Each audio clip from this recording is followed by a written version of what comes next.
네, 여러분 안녕하십니까? 오늘 낮 최고 기온이 35도까지 오르면서 찜통더위가 기승을 부렸습니다. 더위를 피하려는 사람들로 해수욕장과 계곡이 북적였습니다. 강진우 기자가 취재했습니다. 바다 위를 내달리는 수상 스키가 시원하게 물살을 가릅니다. 바닷바람을 맞으며 선탠을 하거나 백사장 속에 몸을 파묻는 모습도 쉽게 목격됩니다. 찜통더위를 피해 해수욕장을 찾은 사람들이 즐거운 한때를 보내는 겁니다. 너무 더워가지고 물놀이도 하고 이렇게 물에 빠지고 하니까 이렇게 더위도 싹 가시고 너무 시원하고 너무 좋은 것 같습니다. 코로나19 때문에 3년 만에 개장한 한강 수영장에도 아이들의 웃음소리가 떠나지 않습니다. 한강을 바라보면서 헤엄을 칠 수 있어서 좋았지만 코로나19에서 자유로워졌다는 점에서 더 시원함을 느낍니다. 3년 만에 코로나 때문에 온 것 같아요. 어제부터 개장했다 그래서 오늘 와보니까 날씨도 너무 좋고 애들이랑 진짜 즐거운 시간을 보내는 것 같아서 너무 좋습니다. 전국의 계곡도 북적였습니다. 계곡물에 몸을 담그고 물고기를 잡다 보니 무더위도 잊을 수 있었습니다. 오늘 너무 무더워서 물놀이 왔는데 친척들이랑 같이 와서 발 담그고 있으니까 너무 시원한 것 같아요. 내일은 전국 대부분 지역에서 소나기가 지나가겠고 다음 주 월요일부터 수도권을 시작으로 장마가 다시 시작되겠습니다. MBN 뉴스 강진우입니다. 오늘은 6.25 전쟁 72주년이 되는 날입니다. 전쟁 영웅들의 희생을 기리는 기념 행사가 열렸고 현충원에는 이들을 추모하는 시민들의 발걸음이 이어졌습니다. 대학생들은 기념 티셔츠를 직접 만들어 영웅들을 기억했습니다. 홍지호 기자입니다. 한국전쟁 72주년을 맞아 열린 기념행사의 주인공은 참전용사들이었습니다. 이 모든 역사는 이 땅의 자유와 평화를 위해 기꺼이 전선에 뛰어들었던 참전 유공자분들의 빛나는 용기와 투혼 그리고 희생과 공헌이 있어 가능했습니다. 윤석열 대통령도 SNS에 평화는 굴복해서 얻어지는 것이 아닌 강력한 힘으로 지키는 것이라며 나라를 위해 헌신한 이들을 제대로 대우하는 나라를 만들겠다고 밝혔습니다. 서울 현충원에도 호국 용사를 기리는 발길이 이어졌습니다. 목숨을 바치신 영웅들에게 진심으로 감사하고 보훈의 마음을 가지고 우리 대한민국을 기억할 때 더욱더 발전하리라 생각을 합니다. 전쟁 영웅들을 기억하기 위해 시민들은 현충원을 찾는데요. 이렇게 티셔츠를 만들어 이들을 기억하는 사람들도 있습니다. 대학생들이 직접 만든 티셔츠엔 조국을 위해서라는 문구가 담겨 있습니다. 이제는 90대 노인이 된 학도병과 간호장교를 모델로 한 옷은 젊은 세대에게도 인기가 좋습니다. 참전용사를 긍정적으로 인식하고 그다음에 자신들의 일상 속에서 조금 더 쉽게 그다음에 또 자연스럽게 참전용사를 기억할 수 있도록 기획하였습니다. 72년 전의 아픔이 감사와 희망이 되길 바라는 마음은 모두 같았습니다. MBN 뉴스 홍지호입니다. 매년 오늘이 되면 유독 더 힘든 사람들이 있습니다. 북한에 의해 납북된 피해자 가족입니다. 답답한 마음에 북한 김정은 위원장을 상대로 소송도 벌였지만 북한은 묵묵부답이고 우리 정부와의 대화도 쉽지 않습니다. 김문영 기자가 납북 피해자 가족들의 이야기를 들어봤습니다. 할아버지를 사진과 나침판, 기사만으로 추억하는 1950년생 홍순길 씨. 대한민국의 1호 변호사로서 도산 안창호 선생도 무료 변론한 홍 씨의 할아버지. 홍 씨가 태어난 해에 기획 납북돼 총살된 것으로 추정됩니다. 북한군이 정읍집으로 쫓아와서 연행을 하러 왔는데 할아버님은 그때 78세이기 때문에 나이가 많은 당신을 북한군이 어떻게 하랴. 남한과 북한에서 자동차 공장을 경영하던 김기용 씨의 아버지도 지프차를 탄 인원이 이름을 불러 데려간 뒤 영영 사라졌습니다. 자산가라는 이유로 납북된 것인데 김 씨가 고등학생 때 화병 탓인지 어머니까지 숨졌습니다. 어느 땅 어느 하늘아래. 그래서 이제 명절이면 내가 막 써요. 나는 오늘은 왠지 우리 아버지가 보고 싶다. 얼굴은 못 봤어도. 이정자 씨의 아버지는 20살에 결혼하자마자 납북됐고 손녀를 돌보며 10년을 문을 열고 기다리던 할아버지는 스스로 생을 마감했습니다. 현재도 진행형이에요.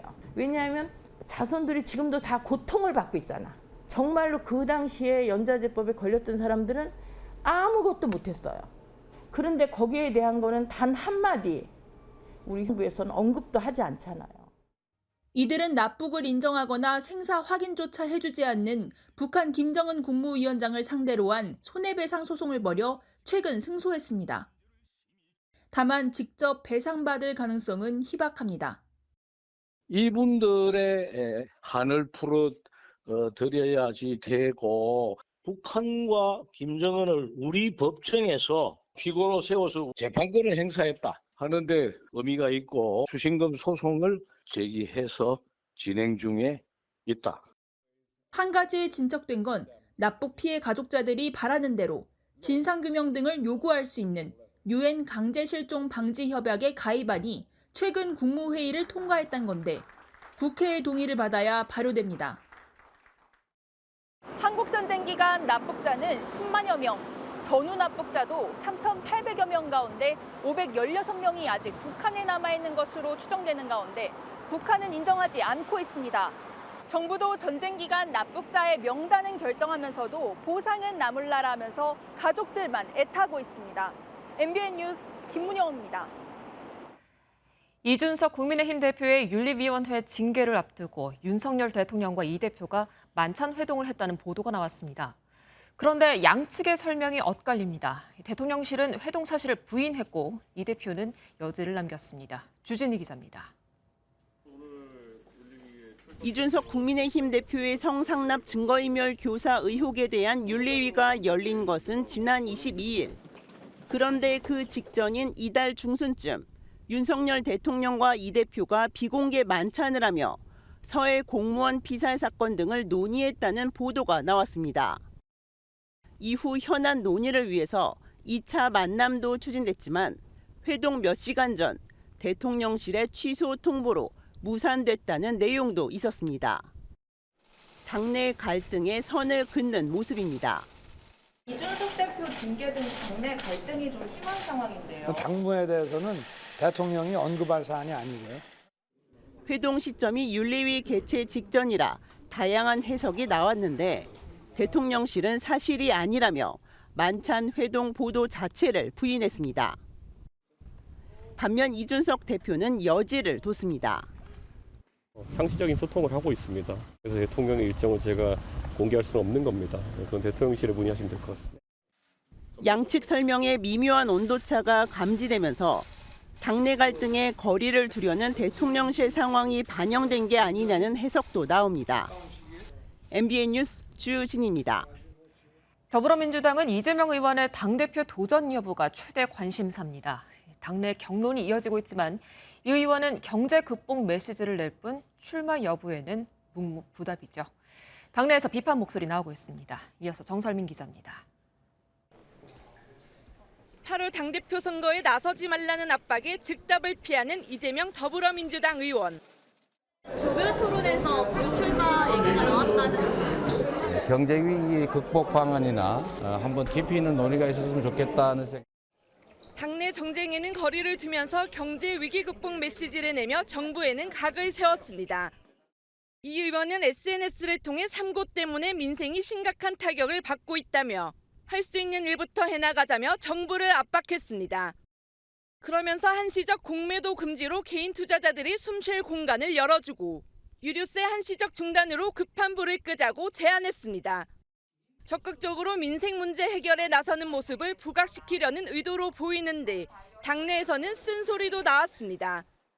박영선 전 중소벤처기업부 장관은 이 의원이 당대표 도전과 관련해 108번뇌 중이다. 당대표가 된다고 해도 개인적으로는 손해다라고 했던 말에 무엇이 개인적 손해이고 번뇌할 일이냐고 적었습니다. 대선 때요. 이재명의 민주당이라는 말을 꺼냈는데요. 네. 사실 당이라는 것은 어떤 특정 누구의 것이 아니고 당대표 후보 등록 마감 시한이 7월 중순인 만큼 이 의원에 대한 압박은 더 거세질 전망입니다. MBN 뉴스 정세민입니다. 국회 공백 사태가 이어지는 중에 더불어민주당이 국회 원구성 협상의 최대 쟁점이었던 법사위원장 자리를 국민의힘에 넘기겠다고 밝혔습니다. 하지만 조건이 있었죠. 사법개혁특위 구성 등 검수완박 후속 조치 제시에 국민의힘은 어렵다는 입장을 보이고 있습니다. 최은미 기자입니다. 민주당이 하반기 국회 법사위원장을 국민의힘이 맡는 데 동의한다며 한 발 물러서면서 내건 조건이 있습니다. 검수완박 후속 입법을 위한 사법개혁특위를 구성하고 헌법재판소에 제기한 권한쟁의 심판을 취하하라는 겁니다. 국민의힘이 용인할 수 있고 민주당이 용인할 수 있는 수준의 약속 이행 방안을 국민의힘에서 논의해서 답을 주기로 한 상황입니다. 그런데 정작 국민의힘은 받아들일 수 없다는 입장입니다. 권성동 국민의힘 원내대표는 법사위원장 자리를 주는 건 당연한 이행이라며 이런저런 조건을 내거는 건 결국 협상하지 말자는 얘기라고 일축했습니다. 특히 검수완박법은 이미 국민에게 거부당한 사안인 만큼 후속 입법을 논의하는 건 불가능하다는 입장입니다. 민주당 내부에서도 법사위원장을 내주는 지도부의 결정에 스스로 발등을 찍었다는 등의 일부 반발이 터져나오고 있습니다. 법사위원장 문제는 돌파구를 찾았지만 세부 협의 사항을 놓고 여야가 여전히 맞서고 있어 원구성 합의까지 막판 진통이 예상됩니다. MBN 뉴스 최은미입니다.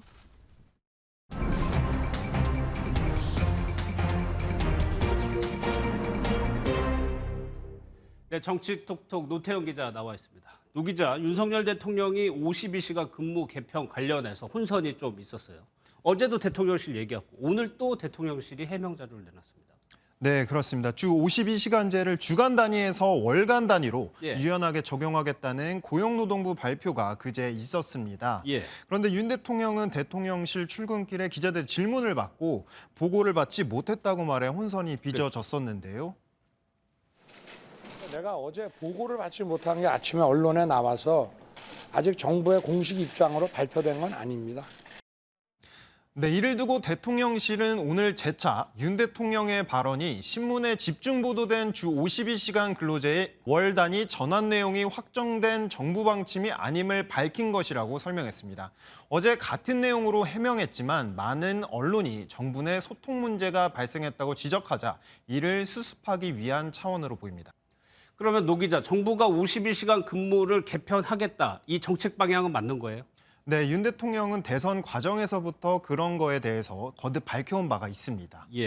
대통령실은 혼선이 아니라고 얘기를 하지만 대통령, 장관, 이 자리가 주는 무게감이 있단 말이에요. 여기에 대해서 야권은 혼선이라고 비판을 하고 있죠. 네, 맞습니다. 최근 정치 현안에 대해 견해를 내지 않았던 박영선 전 중소벤처기업부 장관이 SNS를 통해 이 상황이 이해가 되지 않는다, 이렇게 썼습니다. 먼저 경찰 인사 발표 번복에 대해 윤 대통령이 국기문란이라고 격분한 데 대해 무엇이 정부의 공식 발표이고 무엇이 국기문란이냐, 이렇게 반문했습니다. 그러면서 장관 발표가 정부 공식 입장이 아니라면 소통이 부재한 콩가루 집안임을 자처한 것이라고 공격했습니다. 앞서 민주당도 노동계의 비판을 의식해 입장을 바꾼 거냐며 국민 혼란을 부추겼다고 비판을 했었죠. 이 논란도 있었고 이번 주 내내 경찰 인사 번복 논란도 있었어요.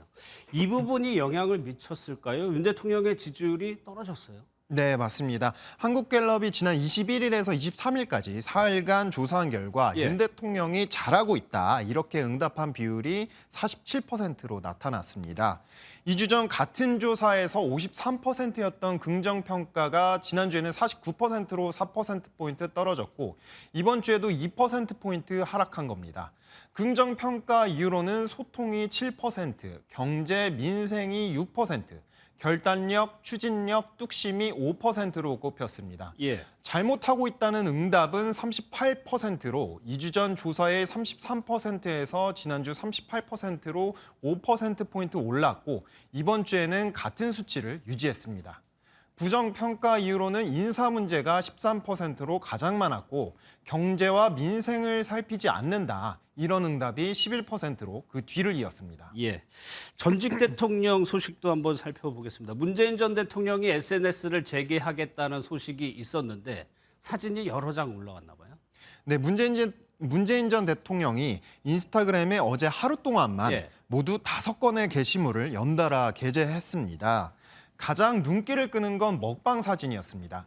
평산마을 사저 인근 영축산에 오른 문 전 대통령이 산행 중 컵라면으로 끼니를 해결하는 모습이었는데 흰수염이 덥수룩한 문 전 대통령은 또 후식으로 선택한 라면 모양의 과자를 들고 환하게 웃기도 했습니다. 예, 이 사진 말고 공개한 사진이 더 있죠.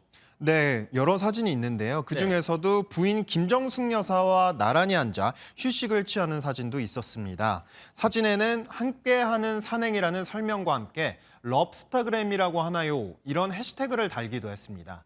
페이스북과 트위터 활동에 이어 지난 19일에는 인스타그램 운영까지 재개한 문 전 대통령인데 퇴임 후 잊혀진 삶을 살고 싶다. 이렇게 수차례 언급한 바 있지만 SNS 활동을 통해 연일 존재감을 알리고 있습니다. 그러네요. 서해 공무원 피격 사건도 한번 보겠습니다. 국방부가 시신 소각 입장을 바꿨다는 주장에 국가안보실이 지시를 내렸다. 관련 근거 자료가 공개가 됐어요? 네, 맞습니다. 하태경 국민의힘 의원은 자신의 SNS를 통해 국방부가 제출한 자료를 공개했습니다. 하 의원이 공개한 국방부 문서를 여기 함께 보시면요.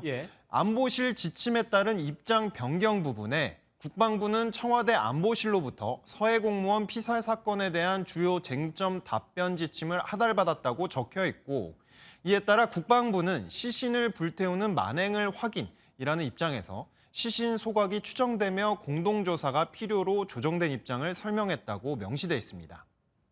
이 공문을 하달한 주체가 NSC 사무처라는 사실을 확인해 주었습니다. 북한이 시신 소각을 부인함에 따라 어떻게 대응할 것인지에 대한 지침이었습니다. 네, 하 의원은 그러면서 북한의 전통문이 오자 국방부 입장이 바뀐 국기문란 사건이라고 비판했습니다.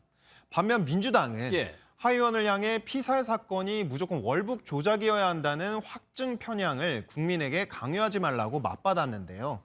앞서서 서주석 전 NSC 사무처장은 NSC 회의 문건 배포가 NSC 사무처에서 이루어지는데 사무처장이 왜곡 지시를 했다는 건 이런 과정을 곡해하는 것이라고 반박한 바 있습니다. 예, 지금까지 정치부 노태현 기자였습니다. 잘 들었습니다. 네, 상대방을 바꿔 성관계를 하는 스와핑 등을 알선한 클럽 업주가 붙잡혔습니다. SNS를 통해 손님을 모집하고 영업을 해왔는데 회원 숫자가 10,000명에 달했습니다. 이성식 기자입니다. 경찰이 문을 열자 비상음이 울립니다. 경찰서에서 왔습니다. 어두운 실내는 커튼으로 나뉘어 있고 소파에 있던 남녀들이 급히 옷을 입습니다. 상대방을 바꿔 성관계를 갖다 출동한 경찰에 적발된 겁니다. 업주는 SNS를 통해 집단 선교나 스와핑 등 요일마다 다른 테마를 정해놓고 손님을 모집한 뒤 입장료로 최대 30만 원을 받았습니다. 면담도 하고 신원 확인도 하고 그래서 성향과 신분이 확실한 사람, 인증된 사람만 이제 그 예약된 날짜 입장은 가능한데요. 업주 1명과 종업원 2명은 음행 매개 혐의로 검거됐습니다. 여기 지하는 잘 몰라서 지하가 엘리베이터가 잘 현장에 있던 손님 20여 명은 모두 자발적으로 참여해 처벌할 규정이 없어 집으로 돌아갔습니다. 경찰은 유사한 형태로 운영되는 클럽이 더 있다는 첩보를 입수하고 계속 수사할 예정이라고 밝혔습니다. MBN 뉴스 이성식입니다. 네, 일가족 3명 실종 소식이 들어와 있습니다. 전남 완도로 한 달 살기 체험을 떠났던 10살 조윤아 양과 엄마 아빠입니다. 예정대로라면 열흘 전에 집으로 돌아왔을 텐데 현재까지 실종 상태라고 합니다. 자, 화면 속에 나와 있는 조윤아 양의 얼굴 다시 한번 확인을 꼭 해주시고요. 김영현 기자가 경찰이 발표한 내용 전해드리고 이어서 실종 경위 뉴스 추적하겠습니다. 올해 10살인 조윤아 양과 조양 부모가 전남 완도로 농촌 한 달 살기 체험을 떠난 곳 지난달 19일. 체험 학습 기간은 이달 15일까지였지만 조양은 이후에도 등교하지 않았습니다. 학교 측은 조양 부모와도 연락이 닿지 않자 지난 20일 경찰에 신고했습니다. 가정방문을 갔는데 집에 없고 전화도 안 받고 그러니까 이제 수사 의뢰가 된 걸로 알고 있습니다. 수사에 착수한 경찰은 광주 남구와 완도 지역에 실종 경보를 발령해 조양 일가족을 찾고 있습니다. 조양 가족의 광주 주소지를 찾아갔지만 아무도 없는 상태였고 주변 이웃들도 소식을 듣지 못한 것으로 알려졌습니다. 조윤아 양은 키 145cm에 몸무게 40kg의 통통한 체형으로 흑색의 긴 머리를 하고 있습니다. 조양 가족이 완도로 타고 간 차량 번호 035-8447 은색 아우디 A6 차량도 발견되지 않고 있습니다. 경찰은 지금까지 범죄 의심이 가는 단서는 없다고 밝히면서도 모든 가능성을 열어놓고 소재를 파악하고 있습니다. MBN 뉴스 김영현입니다.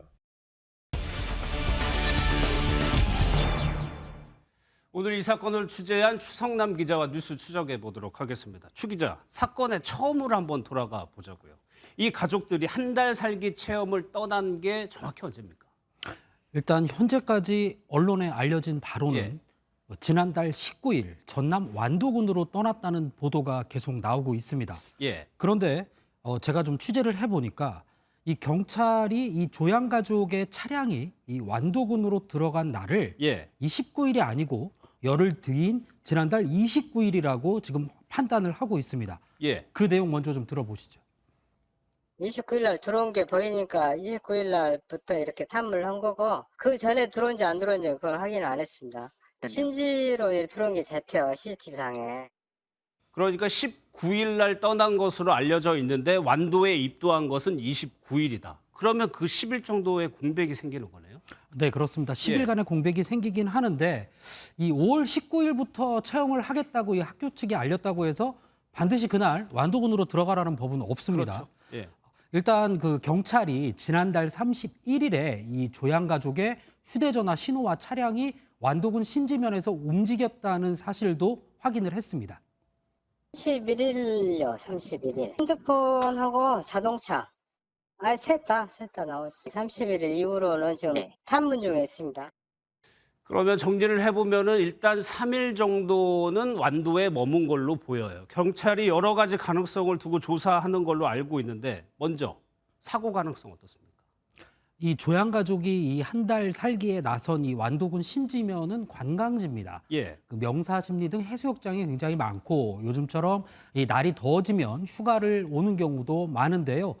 현재 조양의 실명과 사진 그리고 가족들이 타고 간 차량이 아우디다. 그리고 차량 번호가 035-8447이라는 번호까지 모두 공개가 된 그렇죠. 상황이거든요. 예. 제가 그 완도 소방서에 좀 직접 전화를 해서 이 아우디 차량의 추락이나 사고 증거 여부를 좀 확인해 봤는데 아직은 없다고 합니다. 그 내용도 좀 듣고 오겠습니다. 예. 아우디 차량 사고나 추락 신고나 이런 건 없었나 혹시나 해서 좀 알아보려고 전화드렸거든요. 상황보고서 작성된 내용만 봐서는 지금 그런 건은 안 보이거든요. 뉴스로 이제 그래도 그 내용을 접하긴 했는데 한 내용은 사실 저희한테 아직 따로 접수된 내용은 없었던 것 같습니다. 추 기자가 오늘 하루 종일 취재를 해보니까 현재까지 사고 정황은 보이지 않고 있어요. 그러면 범죄 가능성은 어떻습니까? 일단 이번 사건은 그 광주 남부 경찰서와 완도 경찰서 그리고 완도 해경 이렇게 세 곳에서 공조 수사를 하고 있습니다. 현재는 이 조양의 학교 측이 실종 신고를 했기 때문에 실종 경보를 발령한 상황입니다. 예. 근데 이 실종 신고는 강제 수사 사항이 아닙니다. 그러면 현재 시점에서는 범죄 정황도 발견되지 않았다라고 봐도 되는 건가요? 네, 지금까지는 그렇습니다. 예. 그런데 이 실종 수사 외에 이 아직 그 경찰이 이 조양의 가족의 채무나 또 치정, 원한 관계 등에서는 이런 이유로 파악하지 않고 있는 겁니다. 다만 범죄 단서가 조금이라도 나오면 상황은 달라집니다. 예. 범죄와의 연관성이 판단이 되면 수사 전담반을 꾸려서 연고지 또 사회적 관계에 있어서의 의문점에 대한 행적조사부터 시작이 될 공산이 큽니다. 그래서 행적조사를 통해서 관련된 증거의 그 수집 을 시작으로 수사가 전격적으로 시작되지 않을까 예상해 봅니다. 그러면 추 기자, 마지막 경우는 단순 실종 가능성이거든요. 네, 그렇습니다. 일단 조양 가족이 완도군 신지면으로 들어간 증거는 명확합니다. 예. 이 완도는 섬 지역이기 때문에 다리를 통해서만 들어갈 수가 있습니다. 조양 가족이 들어간 이 신지면은 완도에서는 신지대교를 통해서, 그리고 고금도에서는 장보고대교를 통해서만 오갈 수 있습니다. 예. 현재까지 조양 가족이 탄 아우디 차량이 섬에서 나온 흔적이 없기 때문에 아직 완도 신지면에 있을 가능성이 가장 큽니다. 신지면은 인구가 약 3,300명 정도고 면적도 한 31제곱킬로미터 정도 되는데, 문제는 이 최근 관광객이 많이 들어오는 시기인데다가 전원주택, 펜션 이런 숙박시설이 많기 때문에 경찰이 이들 가족이 어디에 있는지 추적하는 데는 다소 시간이 걸릴 것으로 보입니다. 예. 그래서 경찰이 조윤아 양 가족을 찾기 위해서 이름이랑 차량 번호 등등을 공개한 거죠. 네, 그렇습니다. 예. 그렇기 때문에 공개를 했기 때문에 시청자 여러분께서 좀 보시고, 혹시 이 조윤아 양이나 이 가족의 현재 소재지를 아는 시청자, 또 실종 기간인 5월 중순부터 지금까지 행적을 아시는 분은 경찰 민원 콜센터 국번 없이 182로 꼭 신고해 주시기 바랍니다. 예. 지금까지 추성남 기자였습니다. 잘 들었습니다. 네, 다음 소식입니다. 미국에서는 지금 대법원 판결로 논란이 뜨겁습니다. 미 연방대법원이 임신 24주 이내에 낙태를 합법화한 49년 전 로데웨이드 판결을 뒤집었습니다. 즉, 낙태는 불법이라고 판단한 겁니다. 바이든 대통령은 비판 성명을 냈고 11월 중간선거에서 핵심 쟁점으로 부각시킬 계획입니다. 워싱턴에서 최중락 특파원이 전해드립니다. 1973년 이후 미국에서 합법적 낙태 권리를 보장해온 로데 웨이드 판결이 49년 만에 폐기됐습니다. 미 연방 대법원은 헌법에는 낙태에 대한 권리를 부여하지 않았고 어떤 조항도 낙태권을 보호하지 않는다며 6대3으로 기각했습니다. 이제 낙태권 결정은 각주 정부와 의회의 권한으로 넘어가게 됐고 50개 주 가운데 절반 이상이 낙태를 금지하거나 제한할 전망입니다. 그동안 연방정부 차원에서 보장됐던 낙태권이 폐기되면서 이처럼 대법원 앞에는 바리케이트가 쳐져 있고 찬반을 둘러싸고 양측의 의견은 치열하게 충돌하고 있습니다. I'm a supporter of women's rights, and I think the decision that came out today is absolutely terrible. I think it's sending us spiraling backwards. Court issued an illegitimate fascist ruling. This decision is an outrage. It's illegitimate. Abortion bans are illegitimate. 바이든 대통령은 낙태권 폐기에 매우 슬픈 날이라면서도 싸움은 아직 끝나지 않았다고 강조했습니다. The court literally taking America back 150 years. This is a sad day for the country, in my view. But it doesn't mean the fight's over. 갤럽 여론조사에 따르면 응답자의 55%가 낙태에 대한 찬성 뜻을 밝히고 있어 오는 11월 중간선거에서 주요 쟁점이 될 전망입니다. 워싱턴에서 MBN 뉴스 최중락입니다. 얼마 전 우리나라에서도 확인된 원숭이 두창 환자가 이번에는 대만에서 발생했습니다. 아시아를 포함해 전 세계로 확산되자 세계보건기구는 최고 수준의 경보 단계 발령을 검토하고 있습니다. 이상주 기자입니다. 대만 언론은 독일에서 지난 20일 입국한 유학생이 원숭이 두창 환자로 확인됐다고 보도했습니다. 싱가포르와 한국에 이어 아시아에서 세 번째인데 지난달 7일 영국에서 첫 발병 보고 후 아시아까지 퍼지는 모양새입니다. 브라질에서는 지역 전파 사례가 보고됐습니다. 상파울루에 거주하는 남성 3명과 리우데자네이루에 사는 남성 2명이 해외여행 없이 지역 전파를 통해 감염된 것으로 확인됐습니다. 세계 40여 개국에서 3,500여 명의 환자가 발생하면서 세계보건기구가 질병과 관련해 발령하는 최고 수준의 경보 단계인 국제적 공중보건 비상사태를 선포할 것이라는 전망이 확대되고 있습니다. 우리 정부는 두창 백신을 신속 도입하고 다음 달 중 치료제인 테코비리마트 500명분을 들여올 예정입니다. 감염병 위기 경보 단계를 주의 단계로 발령하였습니다. 중앙방역대책본부를 중심으로 추가 확산 차단에 총력을 기울이고 있습니다. 그러나 원숭이 두창의 전파력이 높지 않다는 점에서 코로나19 백신처럼 모든 국민에게 접종하기보다는 감염 가능성이 큰 고위험군에게 접종하는 방안을 검토하는 것으로 알려졌습니다. 한편 국립중앙의료원은 다음 주부터 원숭이 두창 환자를 진료할 의료진에게 백신 접종을 시작한다고 밝혔습니다. MBN 뉴스 이상주입니다.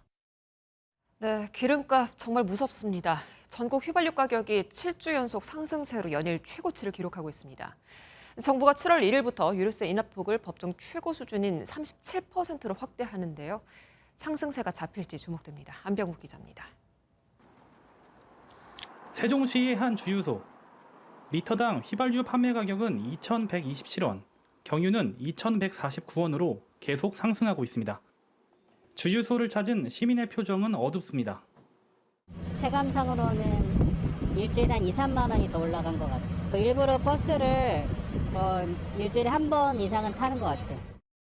전국 평균 휘발유 가격은 리터당 2,129원, 경유는 2,147원으로 연일 사상 최고치를 경신하며 7주 연속 오르고 있습니다. 다음 달 1일부터 정부는 유류세 인하폭을 기존 30%에서 법정 최고 수준인 37%로 늘리기로 했습니다. 이렇게 되면 다음 주 주말이면 휘발유는 리터당 57원, 경유는 38원의 추가 인하 효과가 생깁니다. 국제 유가가 세계적인 경제 침체 전망 속에 하락세를 기록하면서 국내 기름값도 다소 진정될 것이란 기대감이 있지만 반론도 만만치 않습니다.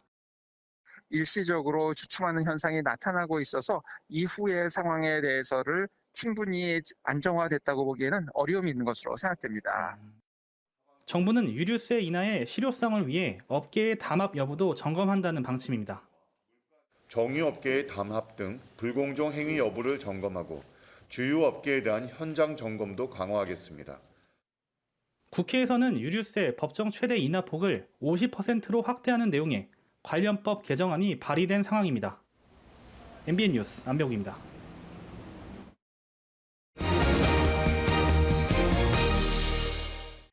오늘 무척이나 더웠는데요. 사람들이 길게 늘어서 있습니다. 서울 3대 평양냉면집으로 꼽히는 을지면옥에 가려는 사람들입니다. 37년 을지로 터줏대감이었던 이 집이 오늘 마지막 영업을 했습니다. 법원이 세운지구 재개발 시행사에 건물을 넘기라고 판단했기 때문인데요. 오랜 단골들의 아쉬운 발길 이어졌습니다. 현장에서 민지숙 기자입니다. 30도가 넘는 무더위를 견디며 100여 명이 줄을 서 있습니다. 1985년에 문을 연 평양냉면집 을지면옥의 마지막 영업 소식을 들은 단골들입니다. 돌아가신 외할아버지 단골 가게였어요. 예, 이북 출신이셔서 좀 건강 안 좋아지기 전까지 한 10년 정도는 1년에 한 너댓 번씩 같이 왔던 기억이 납니다. 최근 시행사에 건물을 넘기라는 법원 판결이 나오면서 을지면옥은 37년째 지켜온 자리를 떠나게 됐습니다. 재판부는 103개 영업장 중 을지면옥을 제외한 102개를 인도받았다며 거액의 대출이자 등 상당한 손해를 입게 될 가능성이 크다며 시행사의 손을 들어줬습니다. 을지면옥이 자리한 세운지구 3-2 구역은 지난 2019년 재개발 사업이 본격적으로 추진됐습니다. 현재 이 구역은 을지면옥 소유 건물을 제외하고 모두 철거된 상태입니다. 이곳에서 영업을 종료한 다른 가게들은 이렇게 새로 문을 여는 장소를 안내하고 있습니다. 오래된 가게들이 자리를 옮기면서 서울시가 추진 중인 세운지구 일대 개발 계획에 속도가 붙을 전망입니다. MBN 뉴스 민지숙입니다. 김창룡 경찰청장의 임기가 한 달이 채 남지 않은 상황에 정부가 후임 경찰청장 인선 작업에 착수했습니다. 경찰청이 후보자인 치안정감 6명의 인사검증 동의서를 제출한 가운데 이르면 다음 주에 차기 경찰청장 지명이 이뤄질 것으로 보입니다. 주말인 오늘 장마는 쉬어갔지만 무더위가 기승을 부렸습니다. 영동과 경북 지역의 낮 기온이 35도 안팎까지 오른 곳이 많았고요. 전국 곳곳으로는 또 한 차례 폭염특보가 확대됐습니다. 휴일인 내일도 더위가 이어지겠는데요. 강릉과 대구 33도, 경주 34도까지 오르겠고 서울은 29도로 오늘보다 조금 낮겠지만 습도가 높아 체감온도는 더 높겠습니다. 장마전선은 제주 남쪽 해상에 위치하면서 내륙 지역의 장마는 소강 상태를 보이고 있습니다. 하지만 낮 동안 기온이 크게 오르다 보니 대기가 불안정한 상태라 내륙 곳곳에는 오늘 밤까지 소나기가 지나겠고요. 휴일인 내일도 강하고 요란한 소나기가 내리겠습니다. 비의 양은 서울을 비롯한 전국 대부분 지역에 10에서 60mm가 예상되고요. 소나기가 내리는 동안 벼락과 돌풍, 우박이 동반되겠고 곳에 따라 시간당 최고 50mm 이상의 비가 순간적으로 쏟아질 수 있겠습니다. 내일은 전국의 하늘 표정이 흐리겠고요. 서울의 아침 기온은 23도로 오늘보다 높게 출발하겠습니다. 제주는 내일까지 5에서 30mm의 비가 가끔 내리겠고요. 내일까지 동해안은 순간 풍속 조속 20m 안팎의 강풍이 불겠습니다. 또 일부 동해안 지역은 밤사이 열대야가 나타나겠습니다. 다음 주 월요일부터는 장마전선이 다시 북상하면서 중부를 중심으로 장맛비가 내리겠고요. 주 후반까지 길게 이어지겠습니다. 날씨였습니다. 오늘 영상 속으로는요. 72년 전 6.25 전쟁의 아픔을 간직한 문산호입니다. 네, 인천 상륙작전 성공을 위해서 전개됐던 그 문산호죠. 네, 저 배에 타고 있던 772명 학도병들의 숭고한 희생 기억을 해야겠습니다. MBN 뉴스센터 여기서 모두 마칩니다. 고맙습니다.